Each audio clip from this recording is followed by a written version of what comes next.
சூரியன் பந்தள ராஜ்யத்தின் மேல் இதமான மென்மை சூட்டோடு மண்டியிருந்தான்.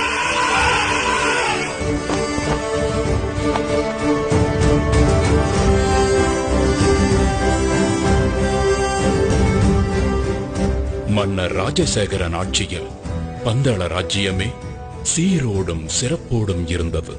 என்றாலும் ஒரு ராஜ்யத்தை ஆளும் மன்னருக்கு, சுகபோகங்கள் குறைவில்லாத அரசருக்கு ஒரு சோகம் இருந்தது.